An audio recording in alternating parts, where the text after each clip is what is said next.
یہ قصہ ہے محبت کی ایک بے مثل داستاں کا، اور بے مثل محبت پر مالک کی لدوال عطا کا قصہ۔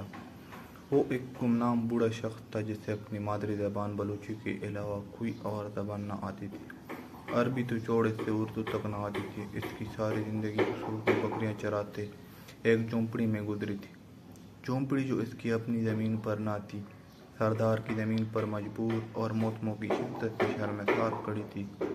جھونپڑی بس ایسی تھی کہ آسمان سے ساری دھوپ، ساری گرمی، سردی اور بارشوں کا سارا پانی اسی میں سے گزر کے بابا جی پر آ برستا تھا۔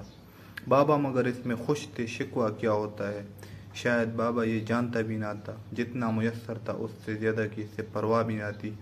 نہ اس بات کی پرواہ کہ اس کے پاس پکا چھوڑ مجھ میں سے بچانے والا کوئی کچا کوٹا تک تھا، نہ اس کا ملال کہ اس کے پاس دیس کرنے کو معمولی سا سامان بھی نہ تھا، نہ اس کی فکر کہ اس کا روزگار بس اجرت پر دوسروں کی بکریاں چرانا تھا۔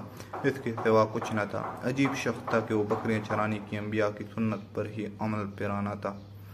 اس کے دل میں ایک اور سنت بھی چپکے پل رہی تھی اور بڑھ رہی تھی۔ وہ آرزو تھی سونے کا گھر دیکھنے کی، آرزو زیارت بیت اللہ کی سعادت پا لینے کی، انبیاء کی سنت، نبی کی بستی سے آنکھیں ٹھنڈی کر لینے کی، سعادت کی آرزو۔ زدہ راہ اس کے پاس کیا ہوتا کہ جس کے پاس ذات زندگی ہی نہ تھا، مگر تمنا تھی اور بڑی مزور تمنا تھی۔ وہ بکریاں چراتا رہا، اجرت پر چرائی بکریوں سے اپنے حصے کے بچے وصول رہا۔ جو تھی کوئی ایک اور بچہ اس کے حصے میں آتا، اس سے لگتا سونے کا گھر اس کے نصیب کے کچھ اور قریب آ لگا ہے، اور ایسے اجرت میں آئے بچے کے ساتھ سونے کا گھر دیکھنے کی اپنی خواہش بھی پالتا رہا۔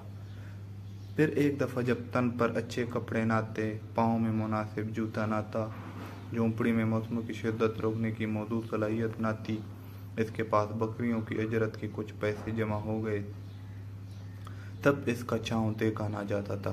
اس کے دل نے الارم بجایا، سونے کا گھر دیکھنے کا ٹائم آ گیا۔ عشق کے امتحان مگر ابھی اور بھی تھے، ابھی محبوب کے ہاں حاضری کا ٹائم نہ آیا تھا۔ انسانیت پر کرونا کا امتحان آ گیا تھا۔ اس نے رضا کی گردن جھکائی اور تمنا بغل میں داب لی۔ وہ انتظار کی سولی پہ ٹنگ گیا۔ کرونا گزرا تو درد محبوب تک جانے کے لیے زاد رہا اور بڑھ گیا تھا۔ اسی دوران اس کے پاس مگر کچھ بکریاں آ گئی تھی۔ ان بکریوں کا عمر بھر کی جمع پونجی کا، زندگی بھر کی محنت کا اور بھلا کیا مصرف ہو سکتا تھا۔ اس نے بکریاں بیچیں اور دریاد دیکھنے کو چل دیا۔ نہ ساتھ کوئی ساتھی اور نہ رشتہ دار، مگر اس راہ کا ہر مسافر اپنا ہی تو ہوتا ہے۔ ایک تیلا بغل میں دابے بلا آخر ایک سویر وہ سونے کے مدینے میں کھڑا تھا۔ اسے اپنے نصیب پر یقین نہ آتا تھا۔